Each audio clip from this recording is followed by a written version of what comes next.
మెలకువగా కలిగి ఎందుకు ప్రార్థన చేయాలి? ప్రార్థన అనేది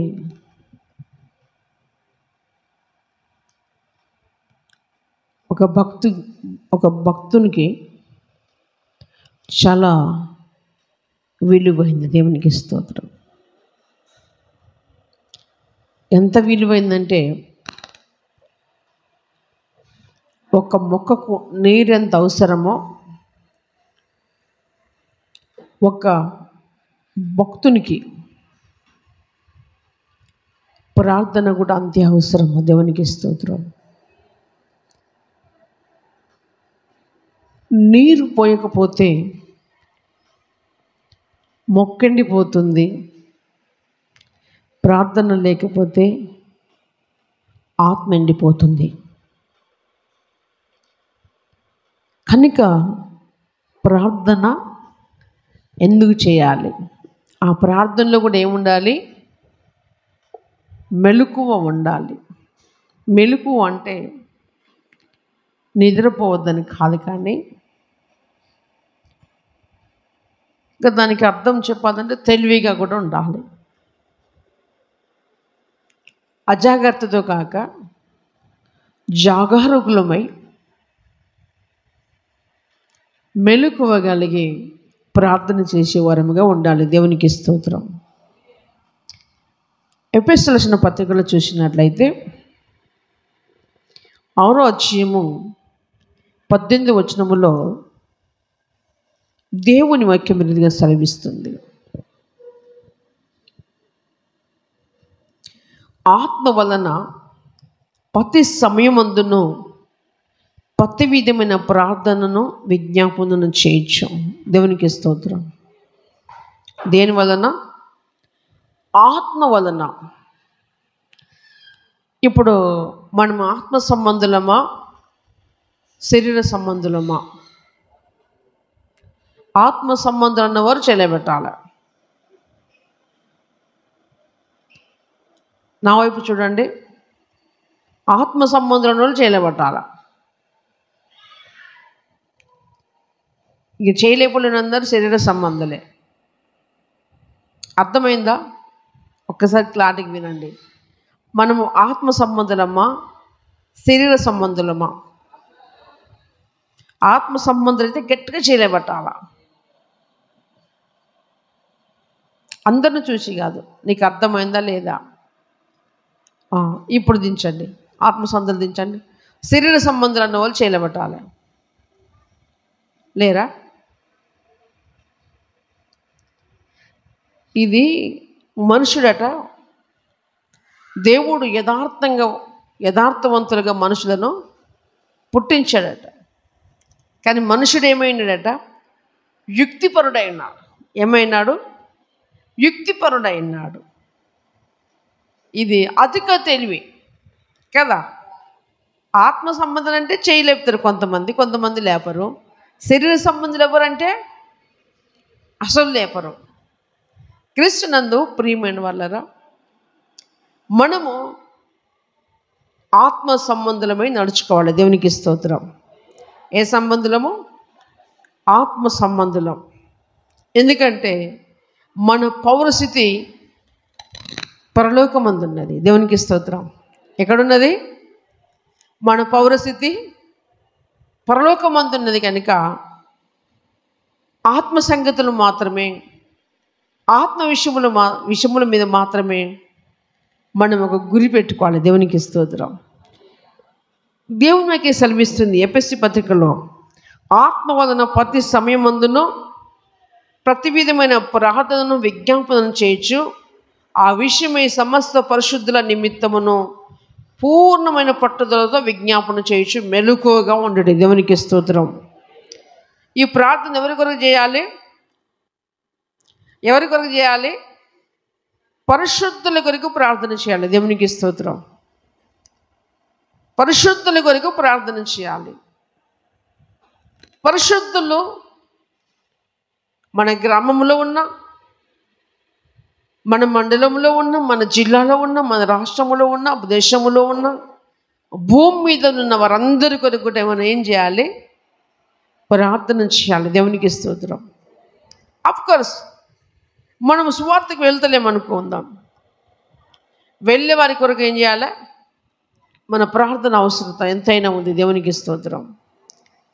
చెట్టుకు నీరు ఎంత అవసరమో ఆత్మ నడిపింపులో ఎదుగుతున్న వారికి ప్రార్థన కూడా అంతే అవసరమైంది. కనుక మనమందరం కూడా ఏం చేయాలట? మెలకువగలిగి ప్రార్థన చేయాలి. దేవునికి స్తోత్రం. ఇప్పటికీ క్రీస్తునందు ప్రియులారా మనం చేస్తున్న ప్రార్థనలో ఉన్నటువంటి బలహీనత చెప్తా వినండి. కేవలం నేను, నా పిల్లలు, నా కొడుకు, నా కోడలు, నా వాళ్ళు మాత్రమే, నీ కుటుంబం కొరకు మాత్రమే ప్రార్థన చేస్తూ ఉంటాం. నేను గమనిస్తూ ఉంటాను ఆ సందర్భంలో ప్రార్థన చేస్తూ ఉంటుంటే. దేవుని మందిరానికి వస్తే మన కుటుంబాలను మర్చిపోవాలి. దేవునికి స్తోత్రం. ఎవరు మర్చిపోవాలి? మన కుటుంబాలను మర్చిపోవాలి. దేవుని సన్నిధిలో ఉపవాస ప్రార్థనలో విజ్ఞాపన చేయడానికి వచ్చినప్పుడు మన కుటుంబాన్ని మర్చిపోవాలి. మన కుటుంబాలను మనం మర్చిపోయినప్పుడు దేవుడు మన కుటుంబాలను జ్ఞాపకం చేసుకుంటాడు. చప్పట్లు కొట్టి దేవుని నామాన్ని పొందాం. ఎందుకంటే మనం ఇతరుల కొరకు, పరిశుద్ధుల కొరకు ప్రార్థన చేయ అవసరం ఎంతైనా ఉన్నది. దేవునికి స్తోత్రం. ఎందుకంటే మనకేమి కావాల్సిందో ఆయనకు తెలుసు. నశించిపోతున్న ఆత్మల కొరకు ప్రార్థన చేయాలి. ప్రభువులోనికి వచ్చి రక్షణ లేని వారి కొరకు ప్రార్థన చేయాలి. ప్రభు నమ్ముకున్న పరిపూర్ణంగా కుటుంబాలు మారట్లే వారి కొరకు ప్రార్థన చేయాలి. వారందరి కొరకు ప్రార్థన చేయాలి. దేవునికి స్తోత్రం. మరి నా కుటుంబం కొరకు నేను ఎప్పుడు ప్రార్థన చేయాలంటే, వేకువజామున లేచి నీ కుటుంబం కొరకు ప్రార్థన చేయి. దేవునికి స్తోత్రం. ఎప్పుడు? నీ ఇంట్లో నీ కుటుంబం కొరకే ప్రార్థన చేస్తావు. చర్చికి వచ్చినప్పుడు నీ కుటుంబం కొరకే ప్రార్థన చేస్తావు. చర్చికి వచ్చినప్పుడు నీ కుటుంబాన్ని మర్చిపో. దేవునికి స్తోత్రం. దేవుని సన్నిధిలో ప్రార్థన విజ్ఞాపన చేస్తూ అనేకులు నశించిపోతున్నారు కొరకు ప్రార్థన చేయాలి. ప్రియులారా, ప్రతి విధమైన ప్రార్థనను విజ్ఞాపనం చేయొచ్చు. దేవునికి మన ప్రార్థన మీద తన కనుదృష్టి వస్తాడు. దేవునికి స్తోత్రం. ప్రార్థన అనేక దోహద కార్యాలు చేస్తుంది. దానియేలును శివబోధనలో వేశారు. కానీ దానియేలు ఏం చేశారు? శివగులో చేరి ప్రార్థన చేస్తున్నాడు. దేవునికి స్తోత్రం. శివాలు ఏం చేసినాయి? నోళ్ళు ముడుచుకొని కూర్చున్నాయి. దేవునికి స్తోత్రం. దేని చేత? ప్రార్థన చేత. పౌలు సీలను చెరసాలలో వేశారు. పౌలు శీలను చెరసాలలో వేసినప్పుడు వారు పాటలు పాడుతూ దేవుణ్ణి ప్రార్థన చేస్తూ దేవుణ్ణి గణపరుస్తున్నారు. ఏమైంది? చెరసాల పునాదులు ఊడిపోయినాయి. ఆ అధికారి వచ్చి నిన్ను చంపుకుంటాననేటువంటి ప్లాన్లో ఉన్నాడు. అపోస్తలుడు పౌలు అన్నాడు, నువ్వు ఏ హాని చేసుకోవద్దు, మేమందరం ఇక్కడే ఉన్నాం. మరి పేతురును కూడా చెరసాలలో వేసినప్పుడు సంఘము ఆసక్తితో ప్రార్థన చేసింది. ఎప్పుడైతే సంఘం ఆసక్తితో ప్రార్థన చేసిందో చెరసాలలో ఉన్న పేతురు దగ్గరికి దూత వెళ్ళింది. దేవునికి స్తోత్రం. ఇంట తట్టి లేపుకొని వస్తుండగా డోర్లన్నీ అవే ఓపెన్ అయిపోతున్నాయి. అప్పటికి పేతురు అనుకుంటున్నాడట, దర్శనం కలుగుతుంది అనుకుంటున్నాడట. బయటకు వచ్చిన తర్వాత గ్రహించాడు, దేవుడు నన్ను బయటికి తీసుకొచ్చాడని. దేవునికి స్తోత్రం. కనుక ప్రియులారా, మనం ప్రతి విధమైన ప్రార్థనను విజ్ఞాపన చేయొచ్చు. ఆ విషయమే సమస్త పరిశుద్ధుల నిమిత్తమును పూర్ణమైన పట్టుదలతో విజ్ఞాపన చేయొచ్చు. మెలకువగా ఉండాలి. దేవునికి స్తోత్రం. ఈ ప్రార్థన చాలా విలువైంది. ఎంతమంది ప్రార్థన చేస్తున్నారు? నేను రోజు ప్రార్థన చేస్తానన్న వాళ్ళు చెలబెట్టండి.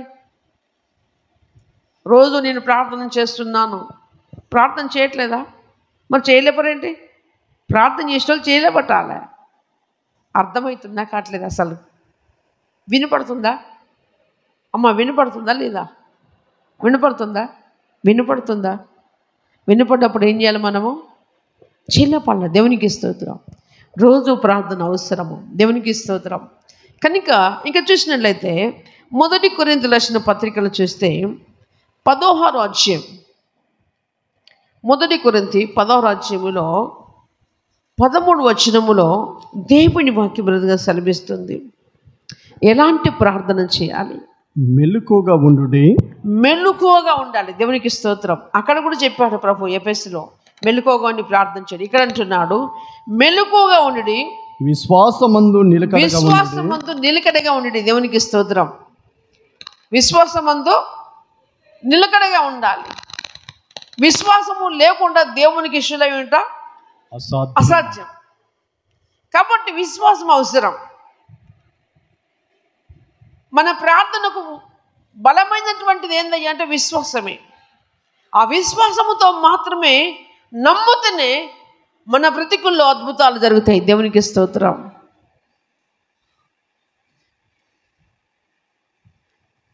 యేసుక్రీస్తు ప్రభువు వారు భూలోకంలో సంచారం చేస్తుండగా ఒక పుట్టుగుడ్డివాడు వచ్చాడు. దేవుని ప్రభుల వారి ఎదుట తారసపడ్డాడు. నేనేం నీకు ఏం చేయాలంటే నాకు కళ్ళు తెరవాలయ్యా అన్నాడు. నువ్వు విశ్వసిస్తున్నావంటే నేను విశ్వసిస్తున్నాను. దేవునికి స్తోత్రం. ప్రభు అన్నాడు నీ నమ్మిక చొప్పున నీకు జరుగునుగాక అని చెప్పాడు. దేవునికి స్తోత్రం. కనుక ప్రార్థన ఎలా చేయాలంటే విశ్వాసమందు నిలకడగా ఉండాలి. దేవునికి స్తోత్రం. ఏం చేయాలా? మెలకువగా ఉండాలి, విశ్వాసమందు నిలకడగా ఉండాలి. మనం ప్రార్థన చేస్తాము కానీ దేవుని నుండి సమాధానం వచ్చేదాకా మన మనసు ఎప్పుడు నిలకడగా ఉండదు. కుడిదిలో పడ్డ ఎలక లెక్క అటు ఇటు గిర్రగిర్ర తిరుగుతూనే ఉంటుంది. కానీ ఇప్పుడు దేవుని మీద మనం ఏదైతే ఆశ పెట్టుకున్నామో, ఏ ఆశతో విశ్వాసంతో ప్రార్థన చేశామో ఆ ప్రార్థనకు ప్రతిఫలం వచ్చేదాకా, ఆ ప్రార్థనకి సమాధానం వచ్చేదాకా ప్రార్థన చేస్తూ నిలకడగా ఉండాలి. ఒకవేళ సంథింగ్ ఆలస్యం అవుతుందా? ఆలస్యం అవుతున్నట్లయితే నువ్వు దినము దాని కొరకే ప్రార్థన చేస్తున్నట్లయితే ఒకవేళ సరి చేసుకునేటువంటి ప్రార్థన ఉంటే సరి చేసుకోవాలి. లేదు ఏ విధంగా చూసినా నేను ప్రభు సన్నిధిలో కరెక్ట్గానే ఉన్నానంటే ఆలస్యం జరుగుతుంటే నీకు అమూల్యమనేది రాబోతుందని గ్రహించాలి. దేవునికి స్తోత్రం. ప్రార్థనతో మెలకువగా ఉండాలి, విశ్వాసం ముందు నిలకడగా ఉండాలి. అంతేకాదు ఎలా ఉండాలంటే పౌరుషం గలవై ఉండాలి. దేవునికి స్తోత్రం. ఏముండాలి? పౌరుషము కలిగి ఉండాలి. పౌరుషము కలిగి ప్రార్థన చేసేవారముగా ఉండాలి. కొందరు ప్రార్థన చేయమంటే పక్క వ్యక్తి కూడా వినబడదు. ఎవరికి వినబడదంటే పక్క వ్యక్తి కూడా వినబడదు. పౌరుషంతో కూడా ప్రార్థన చేయాలి. పౌరుషము కలిగి మనము దేవుని కొరకు ప్రార్థన చేసేవారముగా ఉండాలి. నశించిపోతున్న వారి కొరకు ప్రార్థన చేసే ఉండాలి. దేవునికి స్తోత్రం. అంటే పౌరుషం ఎందుకంటే ప్రభు అన్నాడు నాగటి మీద చెయ్యి వేసిన వాడు వెనక తట్టు చూడకూడదు, చూస్తే వాడు నా వాడు కాడు అన్నాడు. అలాగనే మనం ఏదైతే ఈరోజు ఈ పని ముగించాలనుకుంటే మన శక్తినంతా కూడబెట్టుకొని స్పీడ్గా పనిచేస్తాం. దయచేసి స్త్రీలందరూ గమనించాలి. కూలికి పోతే చేతులు వేరు, గుత్తకు పోతే చేతులు వేరు కదా. కూలి చేతులు వేరు, గుత్త చేతులు వేరు. గుత్తకు పోతే డబ్బులు ఎక్కువ వస్తాయి కాబట్టి బాడీ మొత్తం అంతా కూడా దేహం అంతా కూడా బట్టి శ్రమిస్తూ ఉంటాయి. టక ఈరోజు నాకు 500 పడాలి, 1000 రూపాయలు పడాలని. కూలికి పోతే 250 కదా ఇటు చేస్తాం కదా. గుత్తన్నప్పుడు అలసిపోయినా పర్వాలేదు, కానీ టార్గెట్ 500 1000 ఉంటాయి. దేవునికి స్తోత్రం. కూలి అంటే 250 కాబట్టి అందరితో పోతాం. ఒకవేళ ముందుకు ఎవరైనా పోయినా కానీ అమ్మో ఇవకు బాగా బలం ఉన్నట్టుంది, చేతగానే ఉరుకుతానని చెప్తా ఉంటాం. పిల్లరా ఇప్పుడు మనం కూలికి పోయినటువంటిగా ప్రార్థన చేయకూడదు. దేవునికి స్తోత్రం. కూలికి పోయిన ప్రార్థన మనము చేయకూడదు. ఏ ప్రార్థన చేయాలి? గుత్తకు పోయినటువంటి ప్రార్థన చేయాలి కదా. ఒక టార్గెట్ పెట్టుకోవాలి. ఒక రోషము కలిగి మనం ప్రార్థించే వారముగా ఉండాలి. దేవునికి స్తోత్రం. ఎలా ఉండాలి? రోషం పౌరుషం కలిగిన వారై ఉండాలి. అంతేకాదు బలవంతులై ఉండాలి. దేవునికి స్తోత్రం.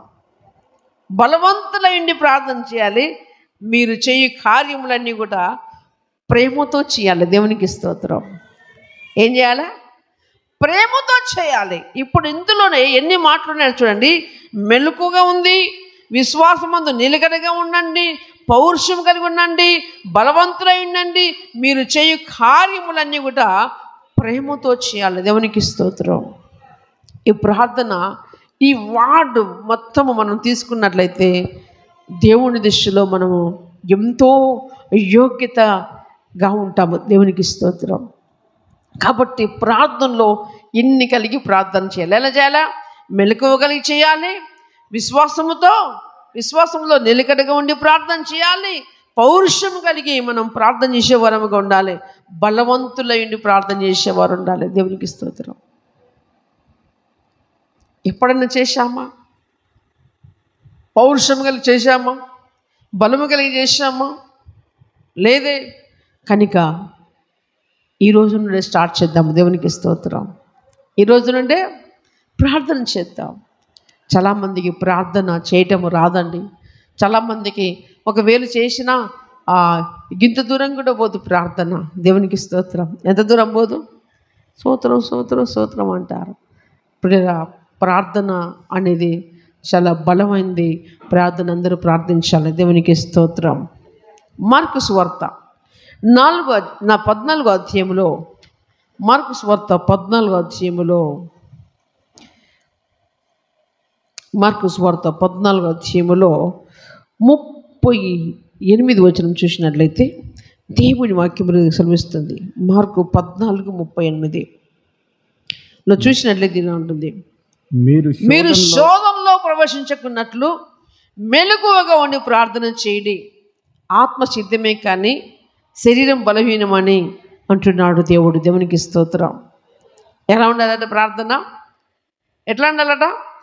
ఒకవేళ మనము శోధింపబడుతున్నాం, శోధనలోకి వెళుతున్నామంటే మెలకువైన ప్రార్థన లేదని గ్రహించాలి. సాతానుడికి చోటు ఏమాత్రం ఇవ్వద్దు. అయితే ఇక్కడ ఉన్నటువంటి సమస్య ఏంటంటే ఆత్మసిద్ధమే.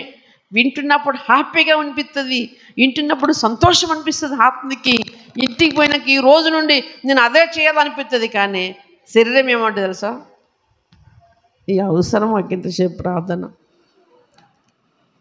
హల్లెలూయా. ప్రార్థనకు మోకరించగానే శరీరంలో ఏదో పలాంటిది వచ్చేస్తుంది. సహకరించదు.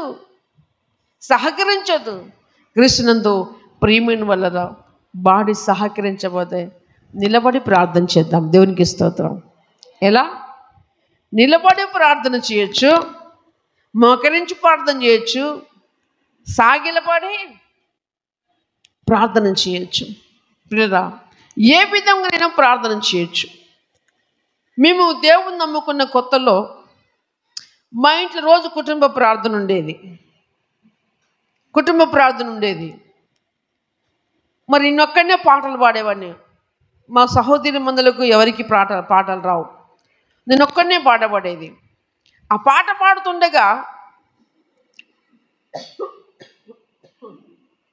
పాట పాడుతుండగా ఏం చేసేదయ్యా అంటే నా నోట్లో ఇంత ఉమ్ము ఊరేది. లాలాజలము ఎక్కువగా ఊరేది. నోట్లకు ఉమ్ము వచ్చినాక పాట పాడుతుందా?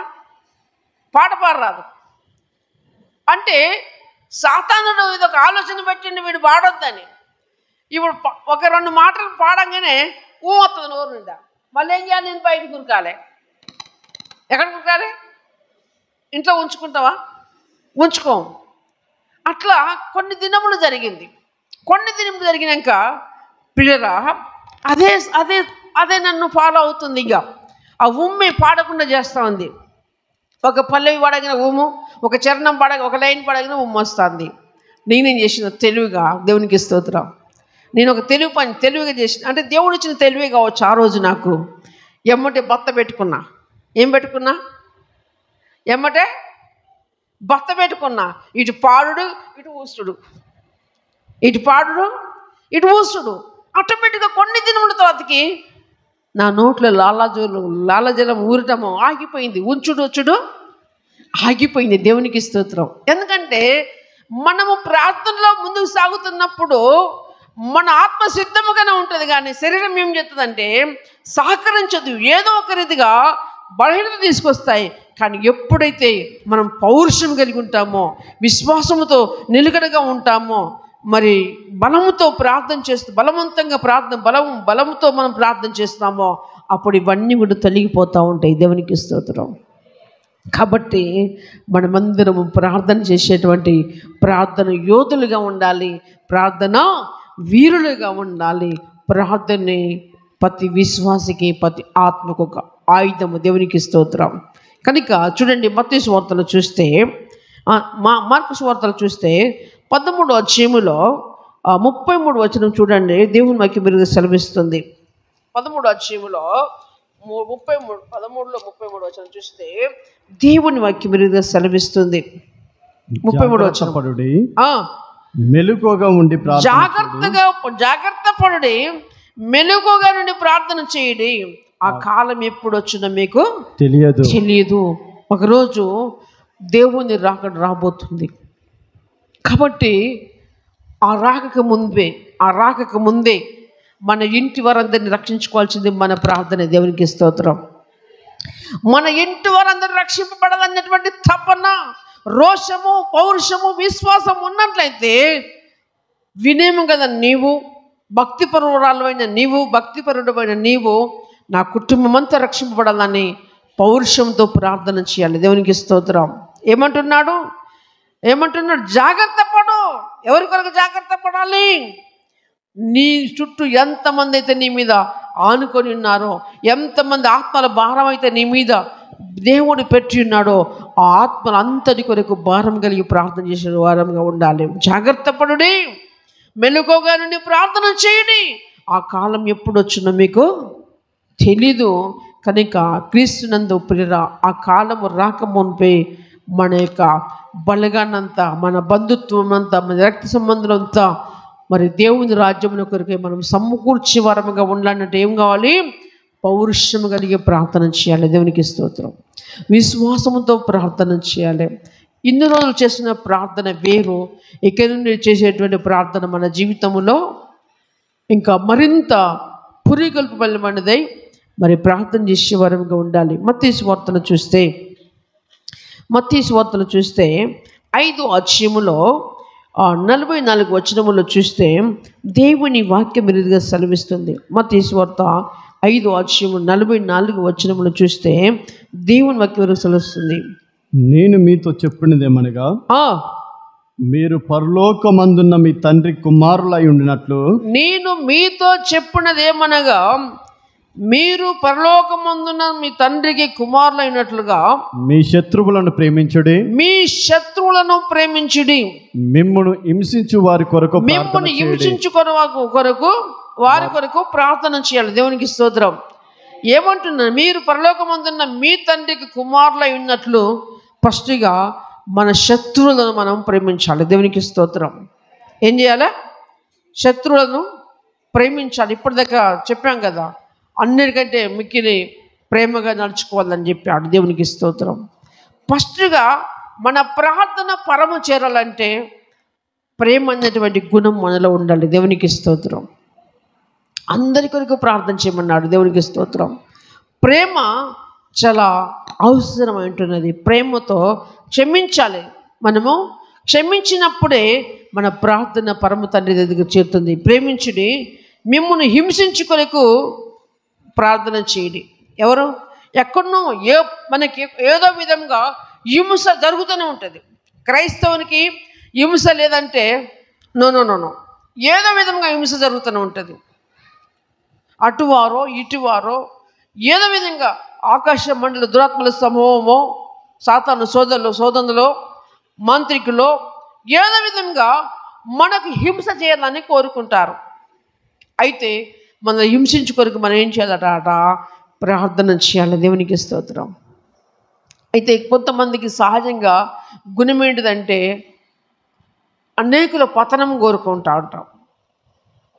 మనకి ఎవరైనా బాధ పెడుతున్నారనుకో, వీళ్ళు ఎప్పుడు కథమేగా ఎప్పుడు పోతారో, ఎప్పుడో అదైపోతారో అని ప్రార్థన చేస్తూ ఉంటాం. కానీ దేవుడు అంటున్నాడు, మిమ్మల్ని హింసించే వారి కొరకు ప్రార్థన చేయండి.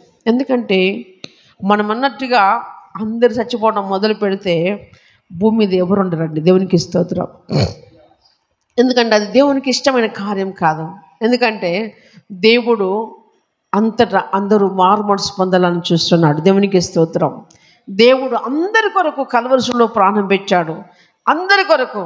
అంటే ఒకవేళ ఈరోజు మనకు మూర్ఖుడు కనపరచవచ్చు, మనకు ఇబ్బంది కలగజేసేవాడికి కనబడవచ్చు. రేపు అతనికి మార్పు వచ్చినప్పుడు అతనే వచ్చి దేవుని సాక్షిగా ఉండొచ్చు. దేవునికి స్తోత్రం. పరిశుద్ధ బైబిల్ గ్రంథములో సౌలు అనేటువంటి వ్యక్తి దేవుని నమ్ముకున్నటువంటి భక్తులకు అందరికీ హింస కలిగజేయడానికి ఇష్టం కలిగినటువంటి వ్యక్తి. ఎవరండి? సౌలు. సౌలు దేవుని ప్రజలకు ఇబ్బంది కలిగేసేటువంటి వ్యక్తి. అందరితో కూడా వెళ్ళి అనేక చోట్ల ఆ ప్రాంతంలో సువార్త ప్రకటిస్తున్న వారికి విరోధంగా నిలిచినటువంటి వ్యక్తి. ఒక దినమున ఇంకా అధికారం పొంది పత్రములు తీసుకొచ్చుకోవడానికి దమస్క్ ప్రాంతానికి బయలుదేరుతున్నాడు. గుర్రం వేసుకున్నాడు. తనతో పాటు 3-4 ఉన్నారు.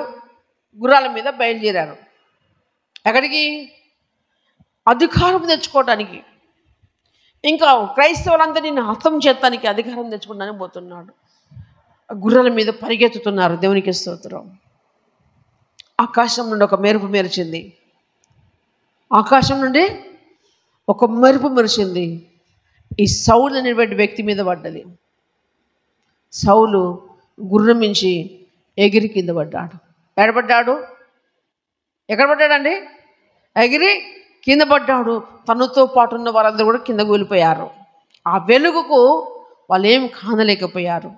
ఇమ్మీడియట్లుగా ఆ సౌలు కన్నులు మూయబడ్డాయి.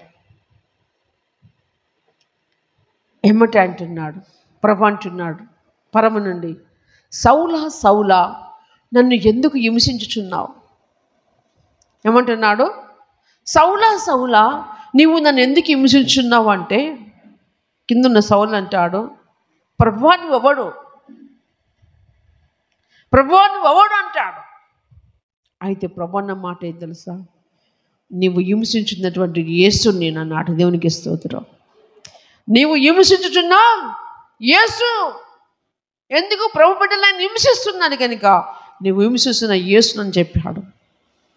మార్గం కానరాలేదు. ఇక్కడ తన సేవకుడైనటువంటి అననీయకు దర్శనమిచ్చాడు.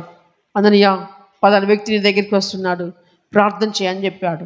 అననీయ అంటున్నాడు, అయ్యో దేవుడా, ఇప్పటికే ఆయన అందరినీ అనేకులు ఇబ్బంది పెడుతున్నారు, ఎంత హింస పెడుతున్నాడు, ఇప్పుడు ఆయనకి నేను ప్రార్థన చేయటం అంటే, నో, నువ్వు చెయ్యి, నువ్వు చెయ్యి, ప్రార్థన చెయ్యి, అతను నీ దగ్గరికి వస్తున్నాను, ప్రార్థన చెయ్యి. ఎప్పుడైతే అననీయ దగ్గరికి వచ్చాడో, అననీయ పౌలు కన్నుల మీద చేయబెట్టి, సౌలా సహోదరుడా అని ప్రార్థన చేయగానే సౌలు కన్నులు తెరవబడ్డాయి. దేవునికి స్తోత్రం. అననీయతో చెప్పిన మాట ఏంటంటే, నేను అతన్ని నా కొరకు ఏర్పరచుకున్నటువంటి సాధనం, నా కొరకు ఎన్ని శ్రమలు అనుభవించాలో, ఎంత బాధ అనుభవించాలో అది నేను చూసుకుంటా, నువ్వు ప్రార్థన చేయమని చెప్పాడు. దేవునికి స్తోత్రం. ఆ సౌలే ఈ పౌలు. దేవునికి స్తోత్రం. ఆ సౌలే ఈ పౌలు. ప్రభుతోటి నిత్యము తిరిగినటువంటి 12 మంది కంటే ఈ అపోస్తలుడైన పౌలు, సౌలు ఎప్పుడు పౌలుగా మారారో ప్రియులారా, 12 మంది కంటే అద్భుతంగా సువార్త ప్రకటించాడు. దేవునికి స్తోత్రం. 12 మంది కంటే అద్భుతంగా సువార్త ప్రకటించి ఎన్నో పత్రికలు బైబిల్ గ్రంథంలో లిఖించబడ్డాయి. దేవునికి స్తోత్రం. అంటే మనము హింసించు కొరకు ఎందుకు ప్రార్థన చేయాలంటే, దేవుని దృష్టిలో గమనించాలి, తల్లి గర్భములో పుట్టక మునిపే, రూపింపబడక మునిపే ఆయన మనందరిని ఎరిగినటువంటి దేవుడు. అందరిని ఎరిగినటువంటి దేవుడు, అందరిని ఎరిగినటువంటి దేవుడు. ఆయన ఎవరి మీద ఏ దృష్టి ఉందో తెలియదు. కాకపోతే ఆ చేష్టలు ఇబ్బందికరంగా ఉండొచ్చు. ఇప్పుడు పిల్లల యాకోబు ఉన్నాడండి. యాకోబు మరి తన పేర్కొన్నటువంటి మాట అర్థం ఏంటిదంటే, యాకోబు అంటే మోసగాడు. మోసగాడు ఏంటిది? తన అన్నకు జ్యేష్ఠత్వం కొనుక్కొని కూర వేసాడు. మోసం చేసాడా లేదా? కూర కొరకు జ్యేష్ఠత్వం కొనుక్కున్నాడు. ఈ ఏషావు తెలివి తక్కువతనం వేసుకొని కూర కొరకు జ్యేష్ఠత్వం, నా ప్రాణం పోతుంది కూర కొరకు, తీర్చపో అని చెప్పాడు. అలా అంతేకాదు, తండ్రి చేత వచ్చే ఆశీర్వాదం కూడా యాకోబు ఏం చేశాడు? కొట్టివేశాడు. అయినా యాకోబు మీద దేవుని దృష్టి కోపం ఉండాలి కదా, ఇప్పుడు మోసగాడు కాబట్టి కోపం ఉండాలి కదా. లేదు, యాకోబు మీద కూడా దేవుని దృష్టి ఉన్నది. దేవునికి స్తోత్రం. ఎందుకంటే యాకోబు దేవునికి అవసరమే. దేవునికి స్తోత్రం. యాకోబు దేవునికి అవసరమే. అబ్రహాముతో వాగ్దానం చేసినటువంటి సంతానం ప్రియరా యాకోబు నుంచి విస్తరించింది. చప్పట్లు కొట్టి దేవుని నామాన్ని మహిమపరుస్తాం. దేవునికి స్తోత్రం. యాకోబు ద్వారానే 12 మంది గోత్రకర్తలు బయటకు వచ్చారు. దేవునికి స్తోత్రం. యాకోబు తర్వాతనే మన సంతాన ఉత్పత్తి ఇజ్రాయేల్ ప్రజలు వర్ధిల్లిపోయారు. దేవునికి స్తోత్రం. కనుక దేవుని ఏర్పడినప్పుడు మనము వారి కొరకు ఏం చేయాలి? అది కావాలి, ఇది కావాలి, పతనమైపోవాలని కాదు. అయితే హింసించు కొరకు వారి కొరకు మనం ఏం చేయాలట? ప్రార్థన చేయాలి. దేవునికి స్తోత్రం. ఏం చేయాలట? ఏమంటున్నాడు దేవుని వాక్యము? హింసించి వారి కొరకు ఏం చేయాలట? ప్రార్థన చేయాలని దేవుని వాక్యము సెలవిస్తుంది. కనుక మనం ఎవరిని కానీ శపించొద్దు. మన నోట్ల నుంచి కేవలము ఆశీర్వచనం మాత్రమే రావాలి. కళ్ళు ద్వారా దయచేసి దండం పెట్టి చెప్తున్నాను. ఆయా సందర్భంలో మీ పిల్లల్ని కూడా కొన్ని పనికిరాని మాటలు మాట్లాడుతూ ఉంటారు. అలా మాట్లాడకూడదు. ఎందుకంటే కడుపు నిండా కన్ని నవమాసాలు మోసిన నీవే పిల్లల్ని సహించలేక అభూత మాటలు ఏదో మాట్లాడినప్పుడు ఒకవేళ అది శాపంగా వస్తే పెద్దవారైనప్పుడు అలాగనే తయారుకోవచ్చు. నీ నోటి మాటను బట్టి పిల్లలు అలా తయారవడానికి కూడా అవకాశాలు ఉంటాయి. కాబట్టి చిన్నపిల్లలు తెలిసి తెలియక ఏదో చేష్టలు చేస్తూనే ఉంటారు. కానీ సహించుకుంటూ వారిని దేవుని యొక్క దయలో, మనుషుల యొక్క దయలో వారు వర్ధిల్లినట్లుగా మనమందరం సహకరించే వరంగా ఉండాలి. దేవునికి స్తోత్రం. అంతేకాదు లూకాసు వార్త 21 అధ్యాయము, లూకాసు వార్త 21 అధ్యాయములో 36 వచనం చూస్తే దేవుని వాక్యం సెలవిస్తుంది. 36 వచనం.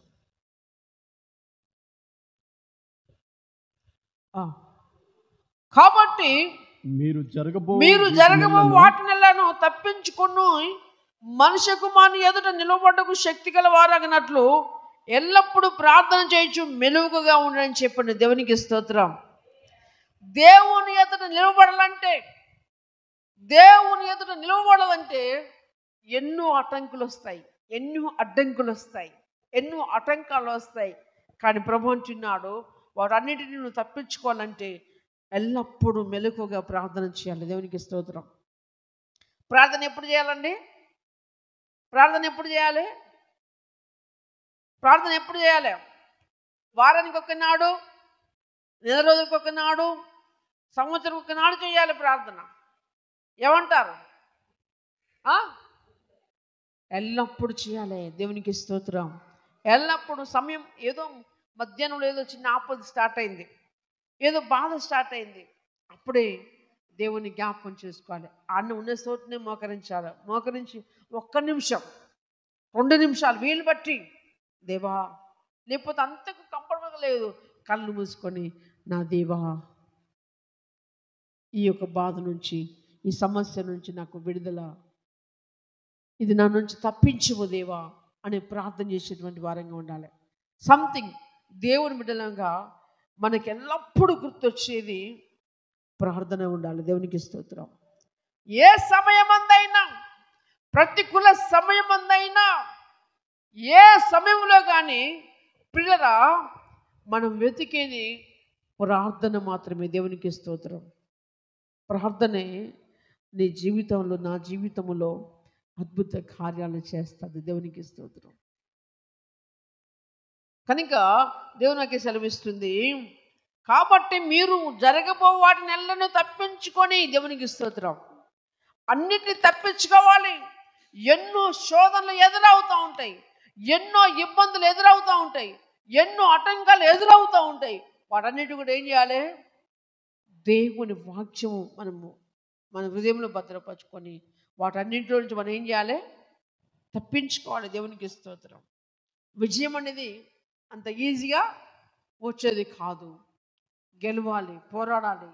కనుక ప్రియులారా, వాటినన్నిటి తప్పించుకొని మనుష్య కుమారుని ఎదురు నిలబడకు శక్తి గల వారగినట్లు దేవునికి స్తోత్రం. దేవుని ఎదురు నిలబడేటువంటి శక్తి మనకు అవసరం కనుక ఎల్లప్పుడూ ప్రార్థన చేయొచ్చు, మెలకుగా ఉండి ప్రార్థన చేయాలి. దేవునికి స్తోత్రం. ఎందుకొరకు ప్రార్థన చేయాలి?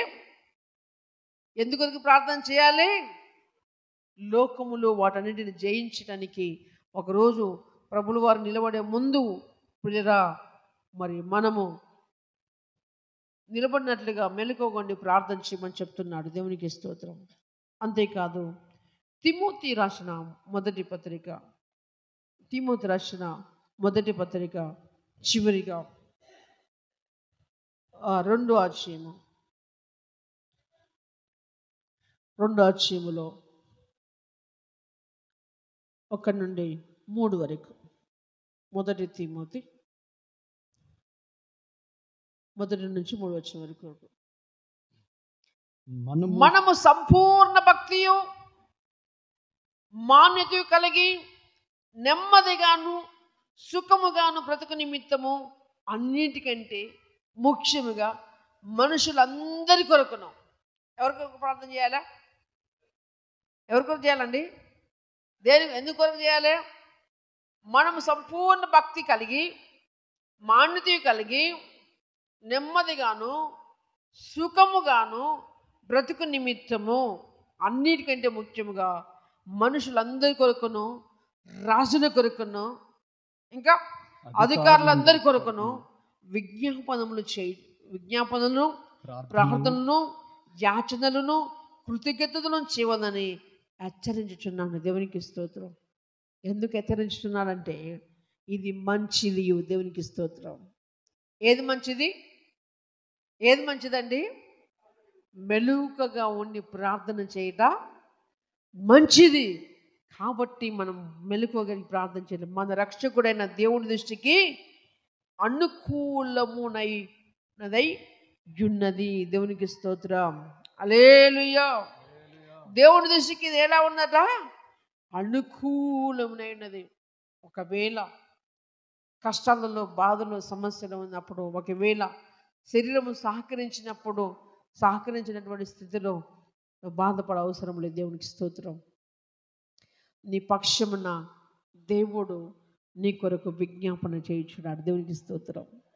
మనకు యుక్తముగా ప్రార్థన చేయటం ఎలాగో తెలియదు, కానీ ఒకటేనండి మనుషులో ఏ కపటము లేక, ఏ కోపము లేక, ఏ శత్రుత్వం లేకుండా పసిపిల్ల మనసు కలిగి మనం ఏ స్థితిలో ప్రార్థన చేసినా దేవుడు 100% వింటాడు. దేవునికి స్తోత్రం. కుళ్ళి పెట్టుకొని శత్రుత్వం పెట్టుకొని ప్రేమ లేకుండా దీర్ఘ ప్రార్థనలు ఆకాశం అంటున్నంతగా ప్రార్థన చేసిన ఆ ప్రార్థన దేవుని దృష్టిలోనికి, దేవుని ఎదలోనికి వెళ్ళదు. క్రీస్తునందు ప్రియరా, అయితే మనం సుఖంగాను క్షేమంగాను బతుకుల కొరకు ఎవరి కొరకు ప్రార్థన చేయాలట? చెప్పాలి. ఎవరి కొరకు ప్రార్థన చేయాలట? సంపూర్ణ భక్తియు మాన్యత కలిగి నెమ్మదిగాను సుఖంగాను మనం బ్రతకాలంటే మనుషులందరి కొరకు ప్రార్థన చేయాలి. స్వేచ్ఛగా మనం బ్రతకాలంటే లేదా గమనించండి.